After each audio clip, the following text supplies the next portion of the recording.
What's going on, people? We are Tottenham TV here, back here for another episode of the 5 Takeaways, the penultimate episode of the season. Quite happy to see the back of this season, to be honest. Worried what's coming next season, though. But look, we're going to delve even deeper into the game from yesterday, the shit show what was last night at the Tottenham Hotspur Stadium, 2-1 to Aston Villa. Let's get into the takeaways. And the first one is BERGWIJN is back. Yes, but Stevie put in a really strong performance yesterday. It was actually his first start since the Chelsea defeat back in February. So it's been a while since he started a game of football for Tottenham Hotspur. And I think he took his opportunity. He had 3 of Tottenham's 4 shots on target. It was with BERGWIJN. He completed more dribbles. He had more key passes. And obviously he scored that great goal to open the scoring for Tottenham. Really good goal. All his own making as well. So a really good return to the lineup for BERGWIJN. And I'm happy for him because a lot of people have been doubting him. And obviously the doubts will still remain until he does it consistently, but I think it'll do wonders for his confidence. He had a good performance. Yeah, I think that he was our most productive player on the pitch yesterday for sure. The only down point I would say on his performance is that he probably should have got more than one goal. Definitely that second shot that he had, he should have done a lot better with. You can probably give him a bit of leeway for the third one because it was a tight angle. But look, I thought he played well, and I don't think he should have come off. So that's on Ryan. But look, let's move on to the second takeaway, and this is the declining REGUILON. Yeah, it's another example of Reguilon's form, which has kind of declined quite rapidly ever since his injury back in February time.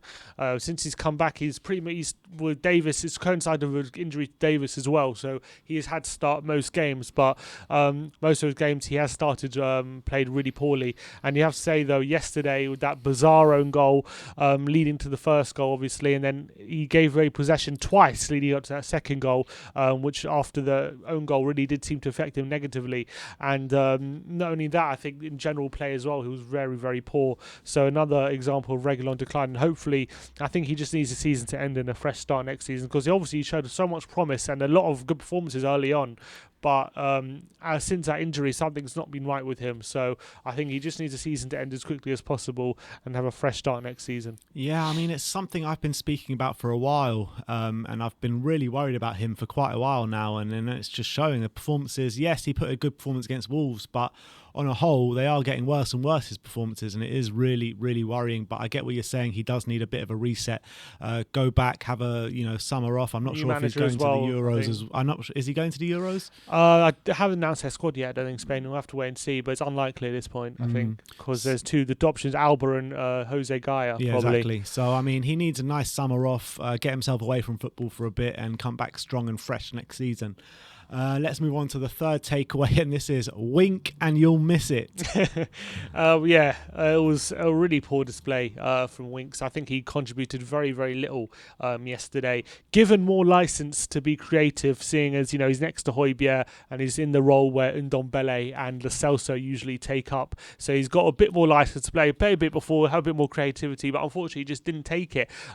0 key passes throughout the game. He also committed 3 fouls on the pitch, which is more than anyone else committed as well, which shows he kind of struggled to contain the Villa central midfielders. He had to resort to fouling them, and when he had the ball, he didn't really do much with it. Although he did complete 2 dribbles, but other than that, he wasn't able to affect the game with his passing, which usually is his strength. So, compared to someone like Lo Celso and Ndombele, who regularly contribute on the ball, Winks was found wanting, I felt. Yeah, and I think yesterday told a story of his season, to be honest. I think he's had a very, very poor season, even by his standards. And I think that the only times he's put in performances this season has been against crap opposition, either lower league in the cups or group stages in the Europa League. That's the only times we've seen him perform this season.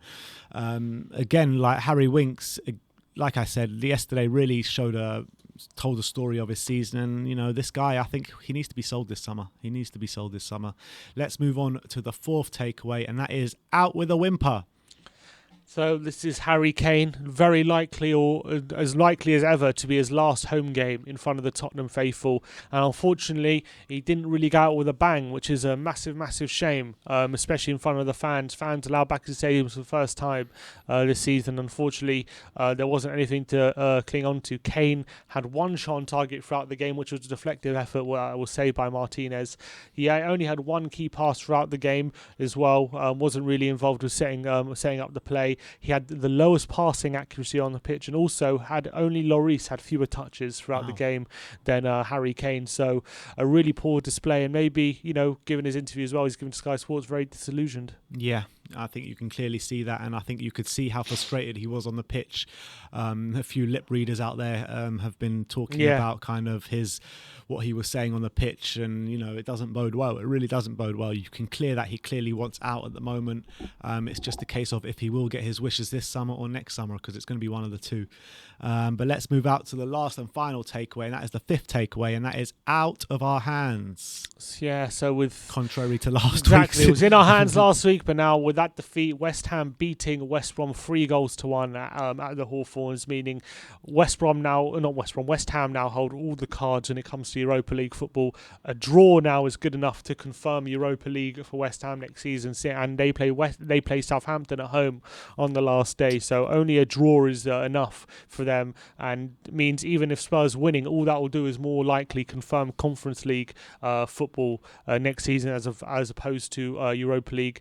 We need Southampton to get a win, not even a draw in that final game, and Spurs could even finish as low as 9th going to last game, because if we draw against Leicester, which is even that's a big ask, seeing as Leicester are fighting for top 4 on the last day of the season, that could go down to goal difference for them. So they're going to need to win as high as by a bigger margin as possible to have a chance of getting top 4.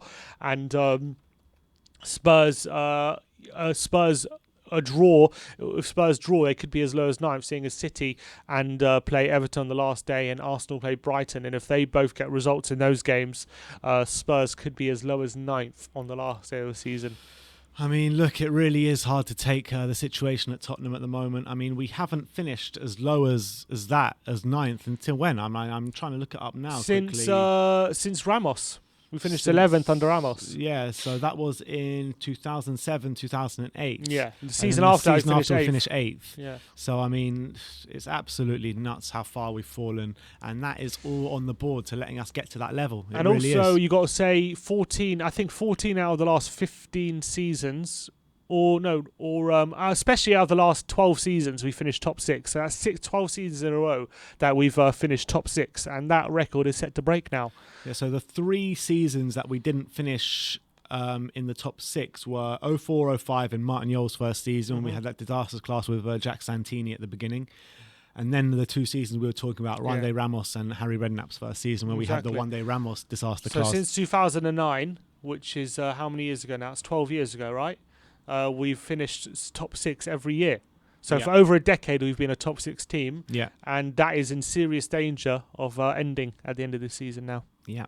All right, so that is your 5 takeaways from the Tottenham against Aston Villa game last night, which could very well be Harry Kane's last outing at the Tottenham Hotspur Stadium as a Tottenham Hotspur player, which is very, very upsetting, very depressing, very hard to take. But those are our 5 takeaways. Let me know your takeaways in the comment section below. Like, subscribe and comment. And as always, come on you Spurs.